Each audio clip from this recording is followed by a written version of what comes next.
talked a lot about the month of April and how there are so many things this month that are celebrated. We've already talked about Earth Day. Well, did you know April is also National Poetry Month, and the city of Tampa is celebrating, but they need your help. Let's go ahead and welcome in Robin Franklin Nye to our show today. Good morning, Robin. How are you? I'm great. Good morning. Oh, I'm excited to talk with you about this. Any reason that people can get creative, and especially get creative about a city that they love, Tampa. Talk about this program and why you've got a call to action for all those creative poetry writers out there. Absolutely. Well, when Mayor Castor came into office, she started the Wordsmith program, and that's what this is. So our wordsmith is Gianna Russo, who has put out a poetry challenge. This month is National Poetry Month. It's also the month that the deadline is Shakespeare's birthday, which I believe is April 23rd. This is just a way of kind of whatever works, whatever you love, what you find funny, what you find even aggravating about the city of Tampa. We want to hear about it in a poem. I like this idea. And I'm curious, if you do get submissions, what do you hope to do with some of those submissions? What are the goal? Because, of course, that end deadline is coming up there on April 23rd. What do you hope to do with, say, a winner? Are you picking a winner? What do you want to do moving forward? Well, we're going to read all of the poetry. Actually, Gianna Russo will be, and she'll give us a short list about those that she thinks are the very best, and we'll see where they fit in regards to some place in the public realm. They could go into sidewalks, for instance. They can also go into some type of a billboard. They can go into windows.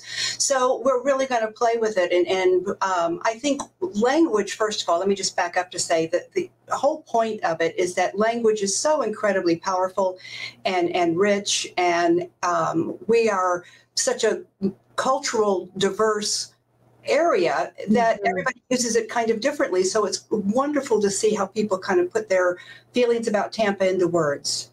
And those pictures we were just actually taking a look at. That first one is an example, not in Tampa yet, but an example of how you actually can put the words into a sidewalk, which was really cool to see. Right, absolutely. We'll be working with our mobility team, who are a great team, very can-do folks.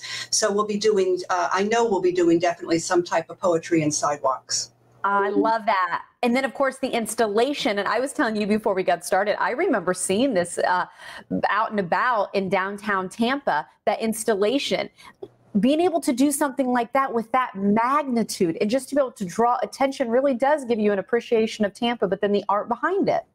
Absolutely. And it really does speak. I mean, it means something different to everybody that goes by, which is also, again, I think what good art does, whether it's words or whether it's visual or music. I like this. I like where the city of Tampa is wanting to go. And you talked about the importance and the different language and the diversity of Tampa. This really is a great way to celebrate. Again, Robin, tell people how they can get involved, where they need to go for more information, and perhaps most importantly, submit those poems. Absolutely. Go to the Tampa Gov website, go to tampagov/arts, and it's right there on the main page. Also, you can look on some of the social medias. If you're on socials, I know our city media team has been putting it out there, so you can find it that way. And there's instructions on how to submit right there. Nice. I'm glad you're doing this for the program. And really quick, when it comes to this, seeing the different examples in the sidewalk or the installation there, they were shorter poems. Is that kind of a key? You want to keep them a little more brief, or can people submit anything? Oh, that's a great question. Thank you.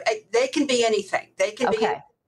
If we do use it and there's a requirement for the length, we will certainly work with the poet to make sure that it works and they're happy with it. So really, you might even develop a relationship with the city of Tampa and the wordsmith, I believe was the title, which sounds like a win-win if you are wanting to go ahead and dip your hand into poetry. Absolutely. I love this. Robin, thanks for being with us today. Oh, the pleasure is mine. Thank you so much.